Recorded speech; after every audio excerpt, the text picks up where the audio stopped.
서울에는 모두 49명의 국회의원이 있습니다. 국민의힘 의원은 8명 뿐인데요.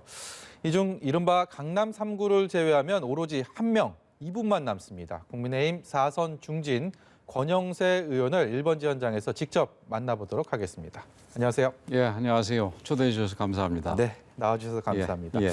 먼저 앞서서도 저희 계속 보여드렸고 지금 이 시각 상황도 보고 있었지만 공수처를 둘러싼 여야의 갈등 결국 폭발했습니다. 예. 이게 협상은 실패로 돌아갔고 내일 이제 본회의 표결이 유력해 보이는 상황.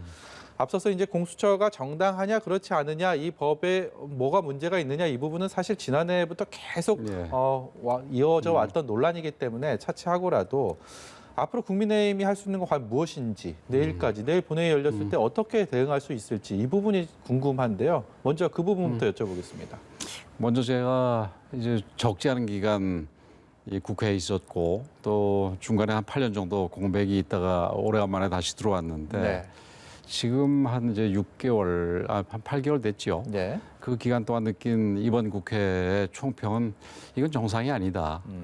이런 생각이 듭니다. 과거에 그 열린우리당이 다수당이고 노무현 정부 초기 시절이죠. 그때도 사실은 굉장히 이 입법 드라이브를 열린우리당 당시 다수 여당이 걸었는데 그때도 이러지는 않았습니다. 네. 이번에 이제 뭐 그 전에도 우리 이 21대 원 구성 이후에도 그런 일이 계속 있었습니다만은 이제 공수처법 가지고 지금 국회에서 거의 뭐 난리가 나다시피 했는데 그 결론적으로 얘기해서 내일 저희들이 공수처법을 막을 수 있는 수단은 현재 국회 선진화법 아래서는 거의 없어 보입니다. 필리버스터라 그래봐야 내일 회기가 끝나면 더 이상 뭐 내일 한나절 내지는 반나절밖에 못 쓰는 거 아니겠습니까? 그래서 막을 수가 없는 상황인데 그 저는 참 그 우리 정치를 보면서 굉장히 걱정스럽습니다. 요즘 정치를 보면서 그 요즘 심지어는 진보적인 정치학자분들도 독재라고 그러고 물론 거기에 앞에서 연성이라는 수식어를 붙여서 연성 독재를 얘기합니다만은 그리고 또 어떤 분들은 심지어 히틀러의 나치 정권까지 소환해가지고 이 정부하고 비유를 하는데 그러니까 뭐 나치 얘기가 나왔으니까 얘기합니다만 공수처를 보면서 저는 그 생각을 했습니다. 과거 히틀러 정권이 나치 정권이 그러니까 엄청난 독재 전쟁에 이르기 전까지 엄청난 독재를 해나가는 과정에서 이 법원이 자기네들의 비교적 비협조적이니까 이 특별 법원을 설치합니다. 독일 말로는 존더게리시트라고 그러는데 그 법원을 설치해서 자기네들이 임의를 구성해가지고 자기들이 생각을 할 때 필요한 그 일종의 중요한 범죄들에 대해서는 그 관할권을 존더게리시트라는 특별 법원에 줘가지고 거기서 입맛대로 그냥 그 판결을 해가지고 심지어는 뭐 사형도 처하고 뭐 중형에 처하고 이랬는데 이 공수처 부분에 대해서 뭐 앞에 그 저기 두 분이 나와서 쭉 설명을 하셨으니까 제가 긴 말씀은 드리지 않겠습니다만은 공수처에 대해서 우려되는 바가 굉장히 많이 있습니다. 그 자체로. 그런데다가 이게 상황으로 좀 봐야 될 텐데 지금 윤석열의 검찰에 대해서 이 정부가 취하는 태도를 보면은 그 윤석열의 검찰보다 훨씬 더 입맛에 맞게 구성이 되는 공수처를 가지고 이 정부가 도대체 어떻게 운영을 하겠느냐를 생각을 할 때 그 앞서 얘기한 존더 게리스트를 소환한 거가 이게 과언이 아니라고 생각을 합니다. 그래서 이런 그 우려가 사실 저나 저희가 속한 국민의힘당의 소속의 의원들만이 생각하는 게 아니고 국민들 중에서 좀 의식이 있는 분들이 많은 부분들이 그런 우려가 있을 텐데 그런 우려를 불식시키기 위해서라도 사실은 그 내용도 내용이지만 그것을 처리해 나가는 과정에서 그 물론 우리 당이 국민의힘 당이 소수당이고 지금 여당이 절대 다수당이라 하더라도 그 이 다수의 힘으로 밀어붙일 게 아니라 충분히 기다려주고 협의를 통해서 그 이 공수처장을 임명하고 또 공수처 구성을 완료해 나간다 그러면은 상당 부분 그런 우려가 불식이 될 텐데 지금 뭐 추미애 윤석열 간에 벌어지고 있는 지금 검찰 흔들기라든지 지금 공수처를 밀어붙이는 모습을 보면서 이 공수처가 앞으로 도대체 어떤 그 정권에 무슨 역할을 하기 전위대 역할을 하는 거가 분명해야 할 거 아니냐 이런 우려들이 굉장히 많습니다.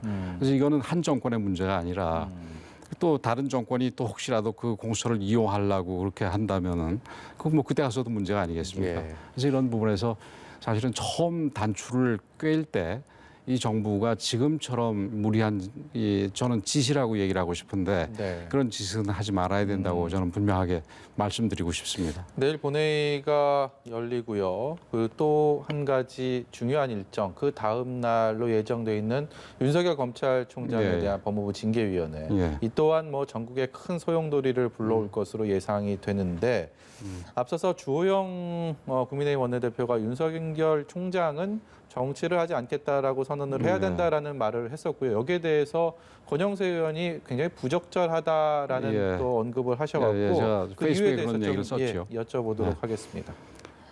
뭐 우선 뭐 그 질문하신 거에 대해서 먼저 말씀을 드리면은 그 정치를 본인이 하고 말고는 그게 그러니까 뭐 지금 검찰총장이니까 지금 할 수 있는 건 아니고 네. 나중에 퇴임 이후에 하고 말고는 본인이 선택할 문제입니다. 헌법상 네.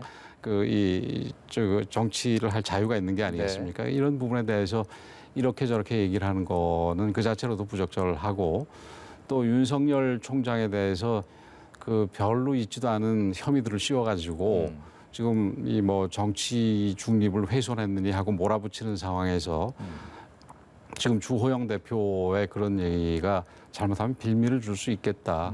이런 얘기에서 적절하지 않다고 얘기를 한 건데 물론 주호영 그 대표도 나름대로 충정해서 지금 이 상황에서 어떻게 해서든지 지금 검찰 흔들기를 지금 막아보고 싶어가지고 아마 충정해서 그런 얘기를 했을 거라 생각이 되는데 그럼에도 불구하고 저는 좀 적절하지 않다고 생각을 합니다. 근데 지금 이 검찰 그 윤석열 뭐 검찰 전체라기보다는 사실은 뭐 권력기관의 민주화를 그 우리 대통령께서 얘기를 하시지만 그거는 저는 그거는 저기 내심은 그렇지 않고 그 윤석열을 이 제거하는 거가 주목적이라고 생각을 하는데 어제 사과도 사실은 어떤 면에서는 윤석열 총장을 좀 조용히 쫓아냈어야 되는데 이게 좀 시끄럽게 쫓아내서 죄송합니다라는 사과 정도로밖에 들리지를 않는단 말이에요. 근데 지금 이거 우리가 좀 더 크게 보면은 우리 대통령 그리고 우리 정치권이 지금 하루 종일 오늘 저기 연합뉴스 TV에서도 이 법사위 얘기만 가지고 하루 종일 보도가 나오던데 지금 이렇게 이 윤석열 총장이라든지 검찰 가지고 이게 한가하게 있을 때냐 이런 얘기를 좀 꼭 드리고 싶어요. 예. 이게 물론 권력기관이라는 게 중요하지만 지금 상황은 사실은 상황상 더 중요한 일들이 얼마든지 있을 수가 있는데 네. 지금 보면은 코로나가 그 뭐 코로나 뉴스도 나오고 있습니다만 2.5단계로 격상이 돼 있지 않습니까?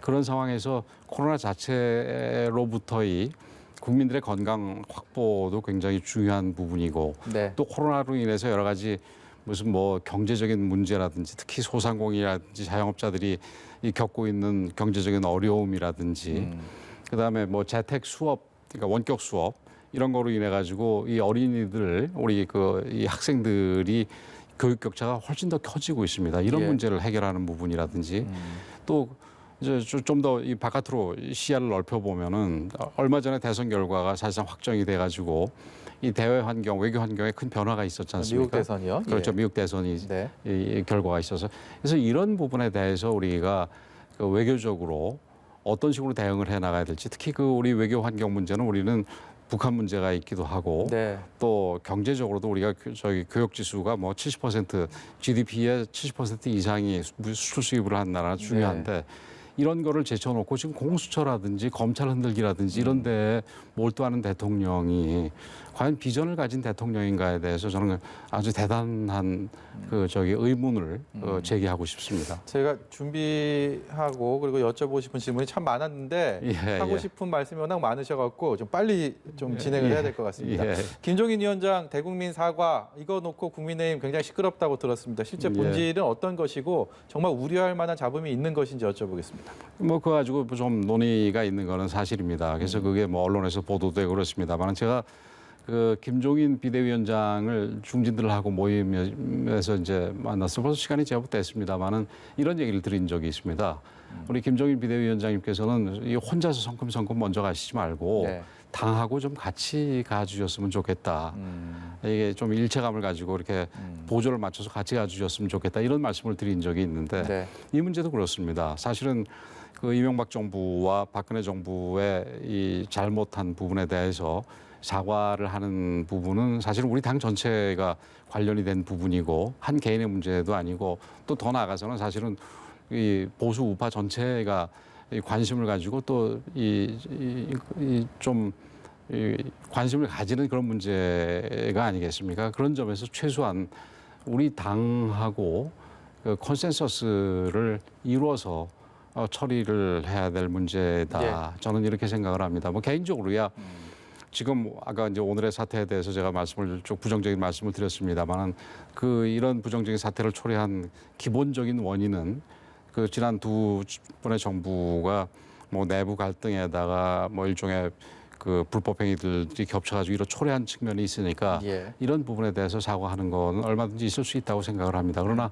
뭐 반드시 그렇게 생각하지 않는 분들도 많이 있으니까 예. 그런 분들과의 어떤 그 이 합의를 통해서 이 일치된 목소리가 나가는 게 더 중요한 때가 아닌가 이렇게 생각을 합니다.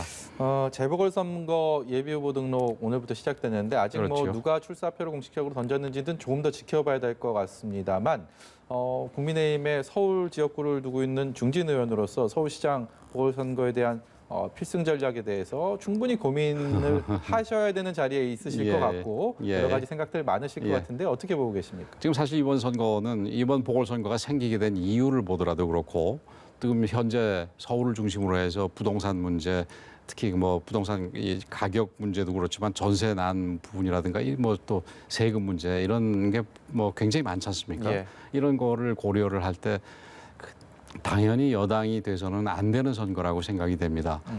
그러나 서울이라는 데가 뭐 아까 제가 나올 때 처음에 이 설명에도 나왔듯이 강북의 수십 개 선거구에서 저 혼자 당선이 됐습니다. 예. 그런 정도로 서울 선거는 쉽지 않은 선거니만큼 우리가 뭐 철저하게 준비를 해야 될 텐데 우선 처음 문제는 좋은 후보를 골라내는 일입니다.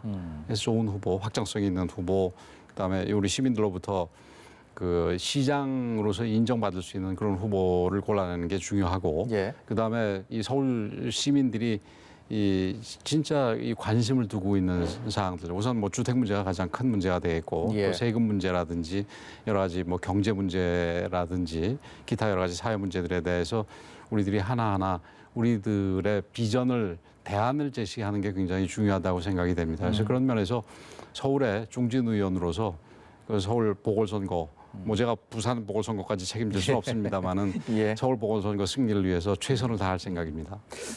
저희가 마지막으로 한 1분 정도 시간을 더 주셨으면 좋겠는데요. 예. 그럼 조금 더 시간을 드리도록 하겠습니다. 지금 최근의 여론조사들을 보면 국민의힘 쪽에서는 좀 보는 재미가 쏠쏠할 것 같습니다. 네. 민주당 지지도는 굉장히 철옹성 갔다가 상당히 많이 빠진 상황이고 반대로 국민의힘의 지지율은 상당히 많이 올라와서 각종 여론조사에서 오히려 가장 뭐 선두에 나서는 경우들이 네. 워낙 많이 보이기 때문에 근데 이게 한편으로는 국민의힘이 잘해서 국민들의 선택을 받기보다는 민주당의 실책, 집권당의 실책으로 인한 반사 효과 그렇기 때문에 좀 곧 꺼질 것이다. 뭐 이런 얘기들도 많이 있습니다. 국민의힘 입장에서 이 지지율을 더 유지하고 더 끌어올리고 싶으실 텐데 이 현상에 대해서 어떻게 보고 계시고 앞으로의 또 보관이 있다면 어떤 것들을 제시하실 건지 여쭤보겠습니다. 지금 여당이 뭐 이렇게 하는 한 우리가 계속해서 조금씩은 올라갈 거라고 네. 생각이 됩니다. 그러나 그 우리 의원들, 특히 우리 그 또 당원들이라든지 우리 지지자들이 열심히 노력을 하고 계셔서 그 이 지지율이 그래도 반사 이익만이 아니라 네. 지지율이 좀 올라간 측면이 있지만 그래도 상당한 부분은 반사 이익이라고 생각을 합니다.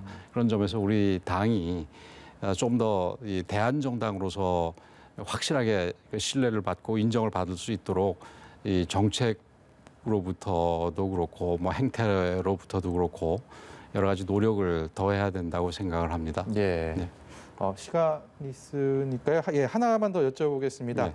마지막으로 국민의힘이 지역의 이 당협위원장 물갈이에 나선다는 소식도 들었습니다. 이른바 뭐 민경욱, 김진태, 전경 예. 전 의원들 교체 대상으로 지목을 했는데 이것이 의미하는 것들이 무엇인지를 여쭤보겠습니다. 글쎄요, 그 뭐 지금 아직은 권고 수준이고 네. 그 교체가 결정이 된 거는 아니기 때문에 뭐라고 그렇게 단언적으로 얘기를 드리기는 어렵습니다만은 그 당무감사가 실시된 시점은 선거가 있은 시점으로부터 한 예. 6개월 정도 됐을 때입니다. 네. 그리고 그 사이에는 아시다시피 코로나로 인해서 그 당협위원장들이 활동을 제대로 할 수도 없었고 네.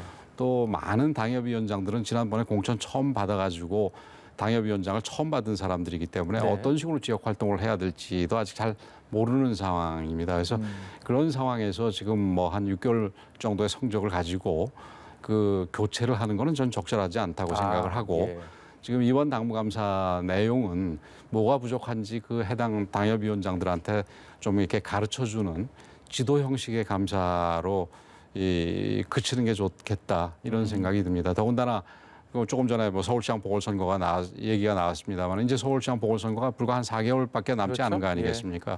이 4개월밖에 안 남은 상황에서 그 당협위원장이면 지역사령관들인데 네. 그 지역사령관들을 교체해서 혼란을 일으키는 일은 옳지 않다고 생각을 합니다. 지금 상황에선 적절치 않다라는 생각이 드신다. 예, 오늘 말씀 여기까지 듣도록 하겠습니다. 지금까지 국민의힘의 권영세 의원이었습니다. 예, 다시 한번 고맙습니다. 불러주셔서 감사합니다. 고맙습니다.